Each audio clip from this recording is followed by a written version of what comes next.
आज सरकार के अधिकारियों ने संयुक्त किसान मोर्चा नॉन पॉलिटिकल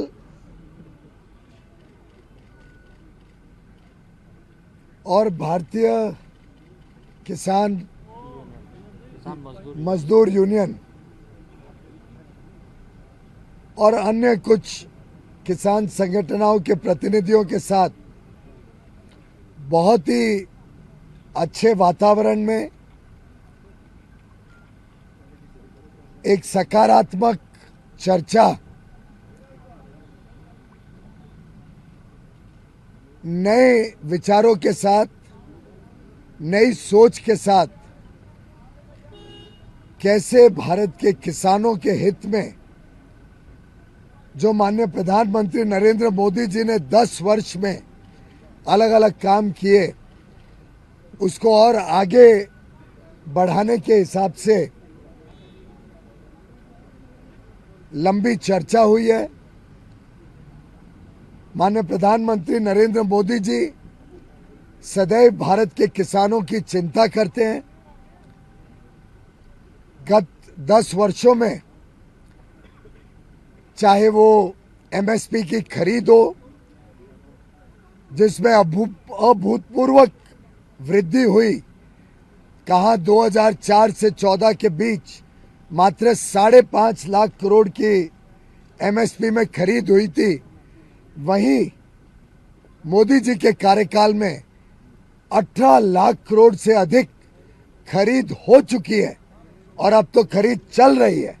धान की और गेहूं की अब शुरू हो जाएगी। प्रधानमंत्री किसान सम्मान निधि हो जिसमें 2,80,000 करोड़ रुपए अभी तक 11 करोड़ से अधिक किसानों को दे चुके हैं। प्रधानमंत्री फसल बीमा योजना हो जिसमें जो किसानों ने प्रीमियम भरा उसका 3 गुना किसानों को लाभ वापस मिल चुका है। और चाहे वो फर्टिलाइजर को कम कीमतों में उपलब्ध कराने हेतु यूपीए के समय से बढ़कर लगभग 3 गुना सब्सिडी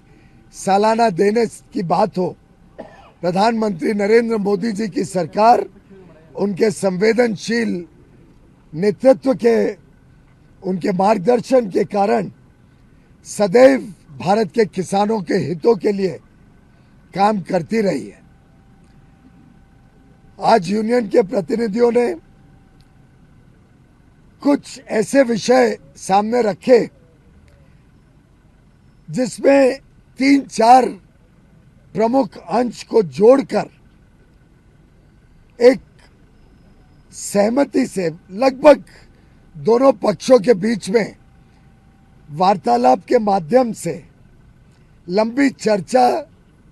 सकारात्मक सोच, पॉजिटिव एटीट्यूड के साथ और थोड़ी innovative out of the box thinking करके कुछ सुझाव जिससे पंजाब का भी लाभ होगा, पंजाब हरियाणा के किसान हो, पंजाब हरियाणा की जमीन की समस्या हो और साथ ही साथ पूरे देश के किसानों को भी, देश की अर्थव्यवस्था को भी और देश के उपभोक्ताओं को भी, सभी को लाभ हो सके, ऐसा एक मार्ग चर्चा के माध्यम से निकला है। किसानों के प्रतिनिधियों ने बात रखी थी कि खास तौर पे पंजाब हरियाणा में धान के खेती की वजह से जो वाटर टेबल बहुत नीचे गया है, पानी की जो किल्लत हुई है, जो जमीन बंजर होते जा रही है, उसके कारण क्रॉप डाइवर्सिफिकेशन अति आवश्यक है। साथ ही साथ उन्होंने बताया कि जो कॉटन, कापूस पहले यहाँ बड़े पैमाने पे पैदावार होती थी, उसकी पैदावार भी काफी कम हुई है। क्रॉप डाइवर्सिफिकेशन से देश में अगर दलहन बने, उड़द,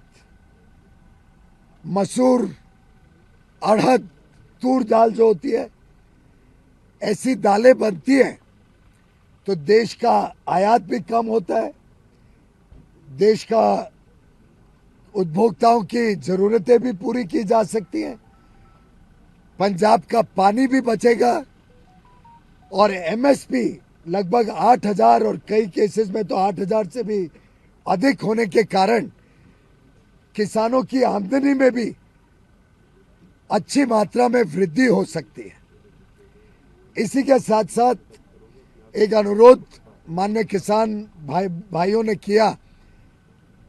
कि मक्के की खेती में भी पंजाब के किसान जाना चाहते हैं। मक्के की खेती से भी पंजाब के किसानों को राहत मिलेगी, लेकिन एक जो समस्या उनके सामने है कि अगर वो क्रॉप डाइवर्सिफाई करें, अगर दाल बनाएं, मक्का बनाएं, कॉटन की खेती को पुनर्जीवित करें और अगर मार्केट में कीमतें एमएसपी से नीचे हो जाए तो उनको नुकसान होगा किसानों को। और वो चाहते थे कि इसका कोई एक ऐसा मार्ग बने जिससे किसानों को भी लाभ हो और देश को भी लाभ हो और प्रदेश को भी लाभ हो। तो हमने एक प्रस्ताव आज चर्चा किया है, बड़े अच्छे माहौल में किसान संगठनों ने, नेताओं ने, माननीय कृषि मंत्री जी ने और पंजाब सरकार ने बहुत ही एक innovative out of the box idea पे चर्चा की है कि सरकार की प्रमोटेड जो कोऑपरेटिव सोसाइटीज हैं, चाहे वो एनसीसीएफ हो, national consumer cooperative federation, NAFED, ऐसी संस्थाओं द्वारा जो किसान अपना क्रॉप डाइवर्सिफाई करके या तो तूर दाल बनाए, उड़द दाल बनाए, मसूर की दाल बनाए या मक्का बनाए, उनको 5 साल के लिए एक कॉन्ट्रैक्ट करके एनसीसीएफ और नैफेड गारंटी करेगा कि अगले 5 साल तक जो भी क्रॉप डाइवर्सिफाई करके ये 4 प्रोडक्ट्स बनाएगा, 4 उत्पादन